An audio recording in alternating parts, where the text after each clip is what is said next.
Good morning, everyone, and welcome to COAR Grants, What Applicants Need to Know. I'm Kathy Clark with the Oregon Department of Aviation, and I'm one of the grant administrators for the COAR program. Also with me today is Andrea Abrahamson, also a grant administrator for the COAR program. Good morning, everyone. As we get started this morning, I'm going to share my screen with you, just some highlights, and then Andrea is going to walk you through the entire application process. Some of the things that many of you already know, and then any updates for this coming grant cycle. So I am going to go to the famous, let's see if we can share the screen. And that is... okay, not the screen I want to share.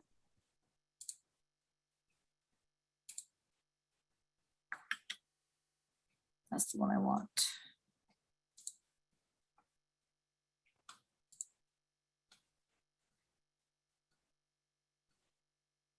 Okay, so are you, I'm going to close some of this down. Are you seeing the Oregon Department of Aviation COAR grants? Yeah, I see the regular slideshow, not the full slideshow part of it, though. Okay. Just the PowerPoint. How's that? There we go. Okay, perfect. So again, welcome everyone.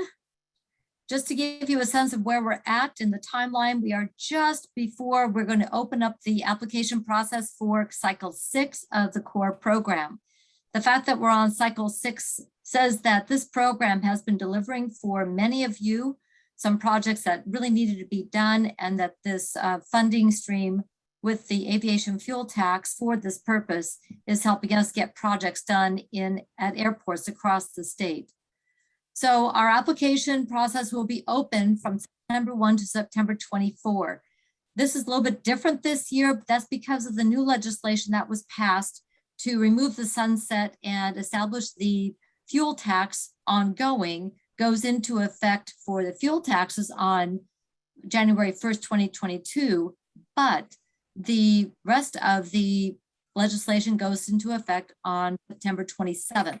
We want to make sure that this cycle is done under the current rules, and it gives us a year to put in place all the rulemaking for cycle 7, and we'll be doing updates on that as we go along. So get your applications in. Then we will then move to the ODA reviews, September, October, making sure they're complete. And then we'll be convening the Aviation Review Committee, having them do the grading, and then get the committee together in late January, early February. And as the usual cycle, then take it to the State Aviation Board for the actual grant awards in February. And then you'll get your notices that you got a grant. Looking forward to that. So top 10 things you need to know when you're applying for a COAR grant. Some of you have been through this process before. We want to make sure that you know how you can be successful in this program. The first step is to get a login and make sure you have access to the documents in eGrants. And that's getting a hold of either Andrea or myself. We will get you that login and make sure that you can get into the eGrant system. That in that system, you've got everything you need, from your application to uploading your documents, applying for your reimbursements, and the closeout. Everything's there. So it all starts with your login. And then keep our numbers handy and our emails. Andrea and I are here to help you be successful in your COAR process. We want to make sure that if you've got a question, please ask us. And many of you have reached out to us, and we're glad that we can work with you to make sure that your grant is going through step by step from the first part of your application to close out. And then get your application done early. Please don't wait until the morning of September 24th to start your application. It can be done, not recommended. And that way, if there's a glitch, if there's a question, if you're not quite sure how to get something uploaded, or if we can assist on our end, it's really going to be helpful to get it done early. If you are an airport that has an AIP grant, Please make sure you have that grant number in hand and that you have it. And please understand that this application would then be only for that grant. So if you have 2 or 3 different airport improvement program grants from the FAA, you'll need to do a separate application for each one. Now, we don't know if there's going to be another package that comes through Congress for 100% funding as we had in 20 and 21. So like many of you did both in 20 and 21, apply. The worst that can happen is like, oh, you're getting the 100% funding from the FAA and we cancel the COAR grant because you no longer need the assistance for the match. So if in doubt, go ahead and apply. And then make sure you have your matching funds clearly identified and budgeted if it's through your city, your county, your port. And you're very good about this, making sure that you know where those funds are coming from. We know that things change. We know that there's budgeting that happens. But if there's a question that comes up or a change happens, again, reach out to Andrea, reach out to me, and let's see what we can do to figure it out for your particular grant within the parameters of this program. We also provide assistance for you through our instructions to applicants. So you can maximize your points when you are filling out your application, and you can fill things in the way they need to for our record keeping and for making sure your grant application is as complete as possible. We also recommend that you read the instructions for reviewers, so you know what they're looking for when they are grading and scoring the grants when we start doing the second level of scoring. And again, this is going to make a difference in the order in which those grants are prioritized when we take them to the board. Now, when you're filling out your application, and Andrea is going to talk about this, save your work as you go so you don't lose data. If you have it open and you walk away, that's fine. And all of us know that it's important to save your work as you're going. And this is also true with e-grants. Save your work. The system will time out after a couple of hours. So you just have to log back in, but don't start another application. Go into My Applications and click on the one that you started and continuing working from there. So if you have problems getting back into that document, you're not quite sure how to get back in, again, reach out to Andrea, reach out to me. We can get in through the back end and take a look at where it's at and see if there's anything that we can do to help you keep going with that grant application. This also goes with starting early, so we have a few minutes to go back in and get that application back uploaded for you so you can complete it. So save it and then log back out, log back in if you time out. And then lastly, be specific with your details. See master plan or see the letter from this industry or this jurisdiction is too general. If there's a point to be made when you're filling out your application, make that point in the box so that the reviewer doesn't have to go searching for that information in an attached document. You can give them the page number, that's fine, but don't make the reviewer do extra work. Make it easy for the reviewer so they feel very well informed about your project. And when then they're doing their scoring, they're more likely to say, yes, I understand this project. I understand how it fits in the COAR program, and I'm going to score it accordingly. So make it easy for your reviewer. Going back to number 7, read the instructions that they are going to be using for scoring so that what you put in will help make their job a lot easier. These the reviewers from the area commissions on transportations, they're volunteers. They're doing this work because they are giving their time to make sure that this program is successful. So make their lives easier and be specific in the details in your application. And finally, and the reason you're all on here today is apply. You get 100% of what you don't ask for. So if in doubt, start an application, reach out to us. We will help you in making sure that you have the information you need to have a successful grant process. So with that, I'm going to stop sharing. I think my next slide is for afterwards. It is. So I'm going to stop sharing and I'm going to turn it over to Andrea, and she's going to walk you through the application process. All right, everyone, I'm just going to take a moment and share my screen and get the application up. So what I'm going to do is I'm actually going into our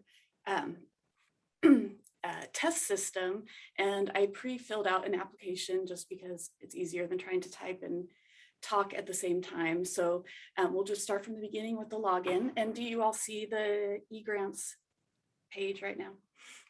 Perfect. All right. So really quickly, just to reiterate as well, as Kathy said, if you don't have a login already, reach out to her or I and we can set you up. Also, if you're having any issues with the login, also contact us because we can reset your password or we can troubleshoot and see if there's some sort of issue with it. Any question you see in the application that has an asterisk has to be answered. So make sure that you get all that information in there.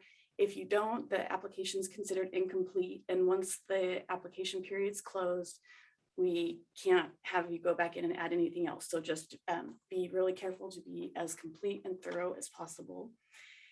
All right, and so I'll go ahead and get logged in here. So this is the eGrants login screen. If you don't have that, we will send out links to all the websites, instructions, anything else that you might be needing.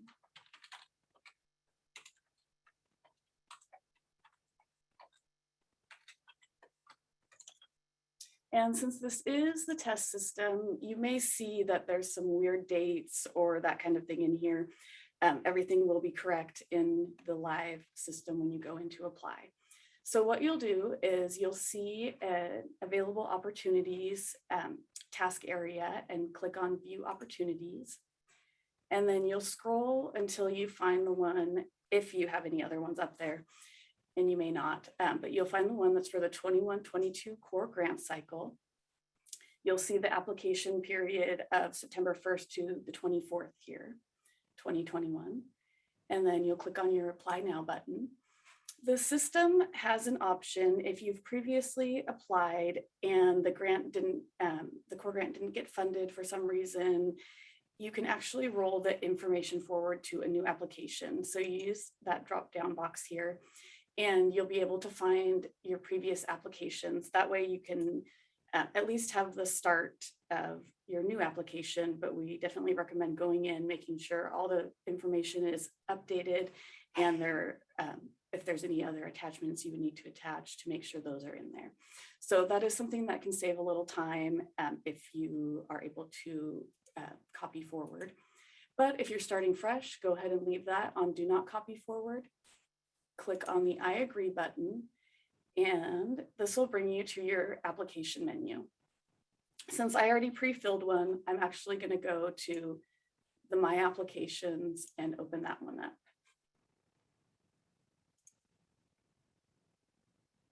Oh.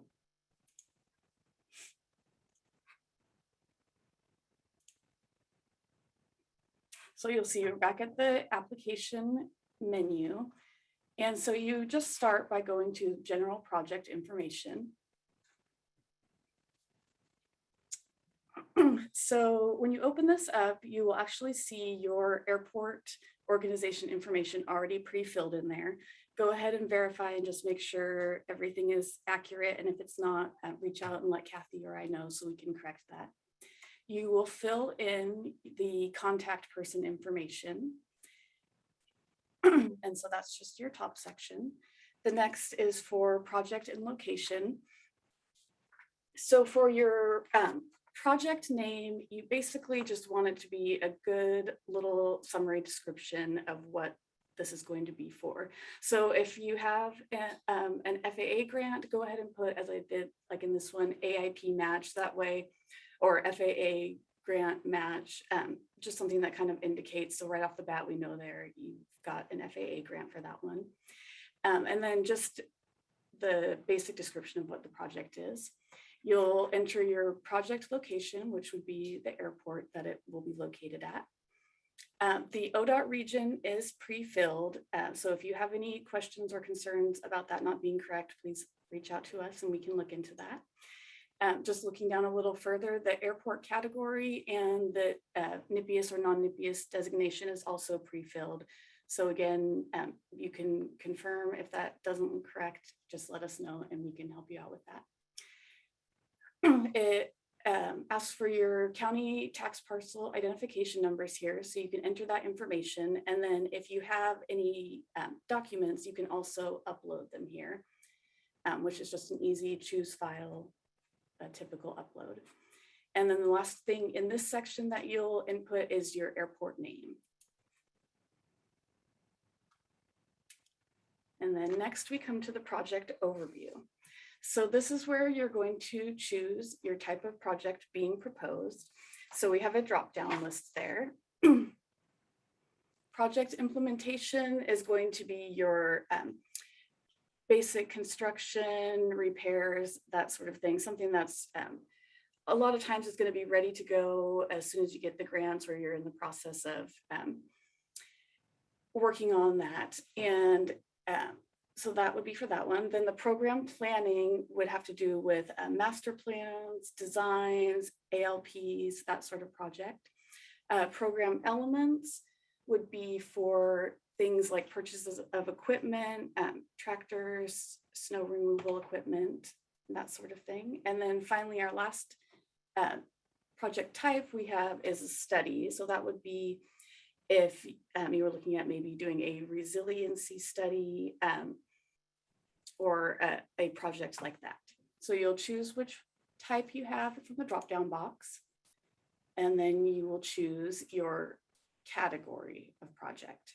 So the top one, of course, is assistance with the FAA AIP match. So that one is self-explanatory. The other ones are emergency preparedness, infrastructure in accordance with Oregon Resilience Plan, critical essential services or equipment, aviation related business or development, or airport development for local economic benefit. If you have a question on what category your project should be in, definitely reach out to Kathy or I, and we can help you take a look at that. And there is an option for other as well. If you don't feel like your project fits in any of those and you choose other, you just want to make sure to really put a lot of description in your project information boxes so that we and the other reviewers will be able to understand what the project is. So the next part is where you'll probably be spending a little bit more time, where you'll be filling out some narrative boxes. The first one is just a project summary. So this is going to be just a really brief couple sentences that gives good information on what the project will be about. The next one, the project purpose and description, you want to be a little more thorough. So this is going to describe what the project will do or build, and also who might benefit from it. It's similar to, say, a project scope. So if you already have a scope written for the project that you're doing, you could even probably copy and paste most of it in here. That's the information we're looking for in there. Your next question is going to be, or next box here, clearly define the proposed project in each of the following areas. So the first one is, does the project eliminate current deficiencies listed in the Oregon Aviation Plan? So basically, as we said, just put description, examples.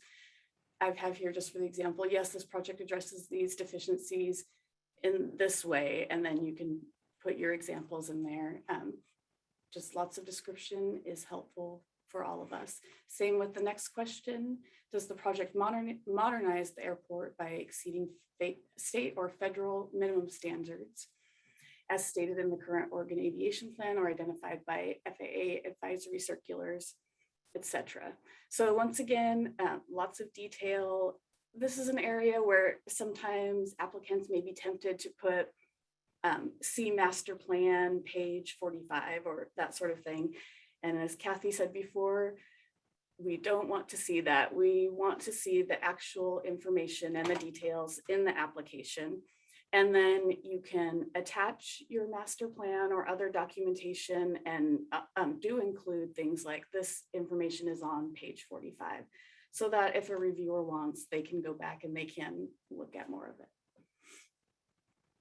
Next question, does the project prevent future deficiencies and preserve existing facilities? excuse me. And so once again, just describe how it does that. And then also, I should say, if the answer is no to any of these and you choose no, there will be no narrative box to fill in. So if you choose no, you don't have to do anything extra on those. But once again, as much information as you have is good to put in here. Next question, does the project increase self-sufficiency of the airport? Yes, explain how it will. Give information, supporting documentation if you have it, any kind of statistics, backed up research, anything that shows that what you're saying is probable because of the project is helpful. And then the last question here is, does the project have local support? And so go ahead and enter if it does, enter that information in, and then we also will have a place where you can upload letters if you have like from the community or businesses and that sort of thing, you can upload those into the application as well. So this is our first page of the application, the general project information.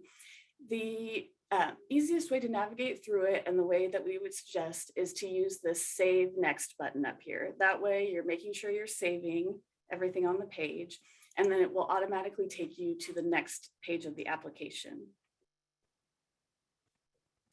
You can also get to it if you go back out to Applications menu or Forms menu, but you don't have to go out that way. So our next screen here is the project documentation. So you'll just answer a couple questions here. Was the airport layout plan completed within the last 2 years? If yes, date of completion. If no, please enter a reason why. And then if it's underway, you'll enter an anticipated date of completion. Next one is a NEPA review required. If it is, you'll have a little drop-down box where you can choose if there are any applicable reviews or any of these apply. And then that's all you need to do on that part. Is there an existence of airport zoning? Yes or no? And then if you have any permits that you have received or are in the process of getting, you can fill those in this section down here.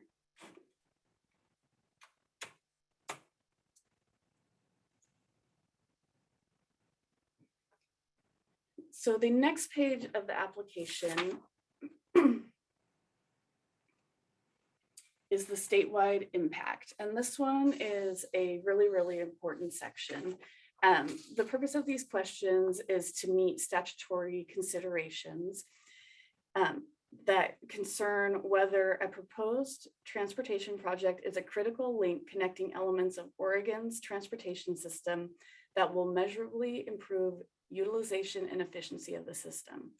So we're really looking for good information here on how this project will benefit airports in Oregon.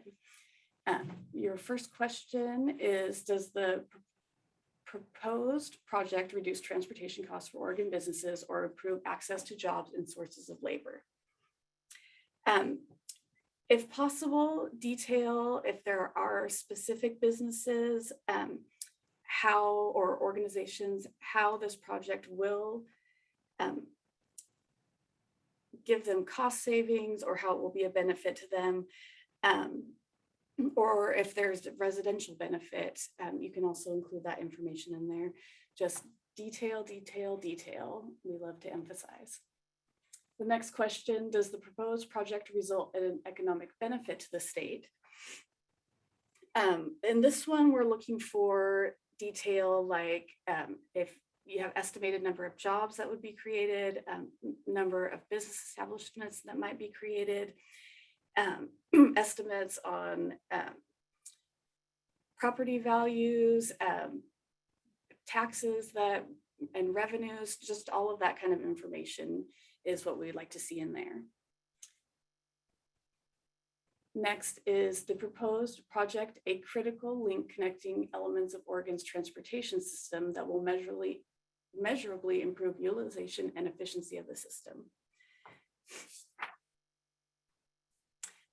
And this one, we'd like to see details and maybe some verifiable data that you can find for any of these elements that you are proposing the project will provide. So detail any kind of benefits to Oregon's economy in general, explain how the project might improve or create links to markets even outside of Oregon. Those are some good information that you could put in there.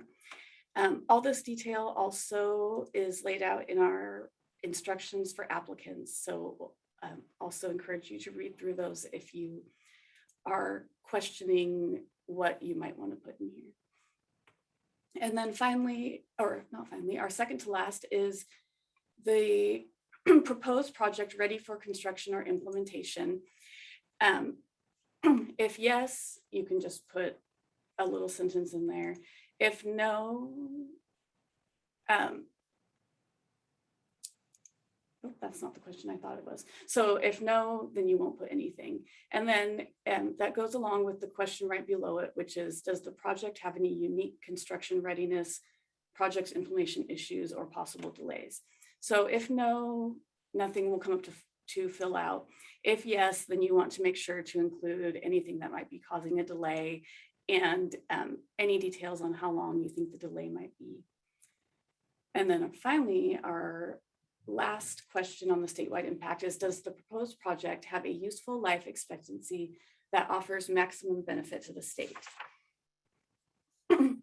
So on this question, provide any additional detail regarding how the project might increase useful life of the airport. If it's not a construction project, then you would identify how the project could aid in providing sustainability of the airport, or how the end product will increase the useful life of the airport. So we like to see data, numbers, statistics that shows this project really is providing this benefit, or the backup that it should provide this benefit. So those are your statewide impact questions. We'll do save and next. The next here is our budget form. So the first thing you'll check is this project currently listed in your approved federal CIP? If it's not, you'll see that first box that was there disappeared because you're not going to have an FAA grant, so you don't need to have that information. If there is no FAA grant, you're going to put your total project cost. There will be 0 in this FAA grant funds amount, and then you'll put your sponsor match amount, the ODA grant request, and then your total project cost here will match this box up here. I've just set up the example as if there wasn't an AIP grant. So you'll see you've got your box here. You'll enter the amount of the grant, and then you'll enter your match requirement. And then that will give the total project cost here. We've got a little box that shows percentage of project cost required. And that is according to the airport category in the, I believe in the Oregon Aviation Plan is where those numbers come from. And then as I said here, you'll go ahead and put your FAA grant amount in, put the date that the funds will be available to you. And then you'll put your sponsor match amount and the date those match funds are available. And then finally your COAR grant request. And then again, the total project cost should match the total project cost at the top. If you come back to this page after you've saved and completed it and change anything, make sure to save, because for some of the percentages and totals are calculated once the save button is hit. So you always want to make sure to redo that to make sure that the calculations are correct on there. If you have your FAA grant already or your CIP, those documents can be attached down here in this upload area. And then there's one more question. Has the project incurred any expenditures prior to the completion of this agreement? Typically, you're going to be no, but if you did have some, you'll have to do a checkbox, and understanding that anything that was expended before the grant was executed won't be covered in a reimbursement. And then you'll just put a description of what pre-agreement expenditures you had there. And then finally, save. And this will bring you to the miscellaneous uploads page. And this is the last page of the application. This is where you can upload any other documentation like the letters of support, just anything that you think would be relevant or helpful for a reviewer to look at for this application. Once you've done that, you do want to make sure to save again. And then I like to usually go back to the forms menu. Here we can see I've got a little red hand, which I was not expecting to see that, but that tells me that there is something wrong in this section. So it's actually very handy that this showed up. So if you come back out and every one of your little symbols here is this little paper with a pencil, you'll know that everything is filled out that should be on those pages. So I'll go back on here and figure out what I did wrong. So it says you must indicate whether the proposed project has any unique construction readiness issues. So when I went back down here and I had changed that answer to yes instead of no, it wanted me to fill in some information in that box. So I'll go ahead and save that again. And I'm going to go back out to the forms menu. And now we see I've got all good here. So when you get to this point and you're comfortable that you have entered everything you wanted to, uploaded everything that you wanted to, you'll do the final step of submitting the application. And what you do is you go up to this status changes link right here and just hover your mouse over it and this box will pop up. And then you will click submit application. This little box comes up so you can actually, if you want to put any notes or information in there, you can, but you don't have to. And then you click I agree. And Kathy and I will get the notification that you have submitted your application. So that is the full application. So I don't know if anyone has any questions at the moment, or Kathy, if you want to just go over your last couple of slides and then we can do questions after that. Well, thank you very much, Andrea. That was very thorough. And again, save as you go is going to be very important. And I'm looking to see if, does anybody have any questions on anything we've covered so far? Anything that's surprise or you want clarification? I'm looking at the chat. I don't see anything there, but please feel free to either raise your hand or I'm going to go back to my screen where I can see all. Can several staff in the same organization access the same application? The answer is yes.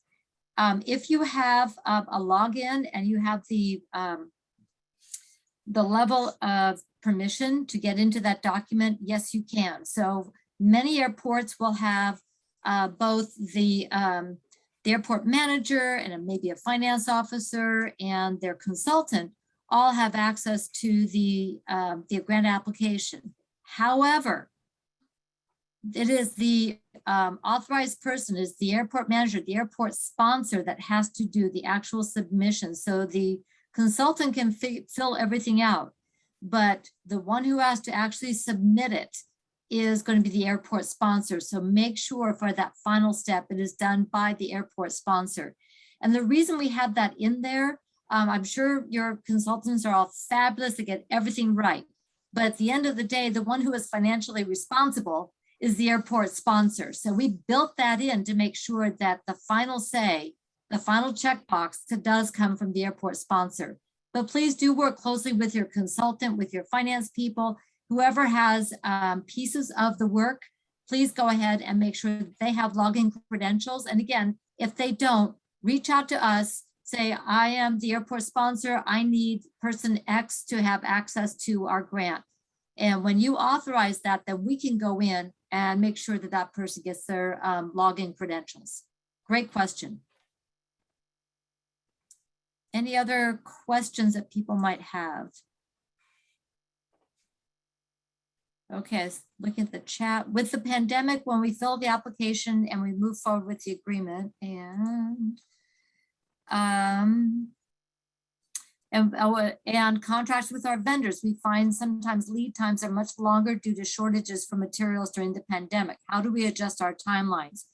Great question. So if we haven't executed the agreement yet, we can go back in and modify it prior to the execution of the agreement. So the timeline you put forward in the application, that's what you are projecting at that time. But when we go to actually execute the agreement, that's when you're going to enter your milestones and you'll make the adjustments there. So let's say we've even executed the agreement and you've done your milestones, and then you find out your supplier has things sitting on the dock in wherever land and you can't get it for another month. Great information to have. Reach out to us. We will initiate a grant amendment and we can then change the timeline and get both parties to sign that amendment and change your timeline.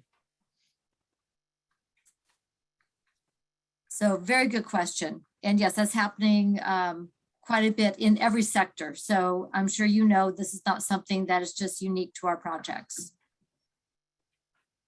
Other questions?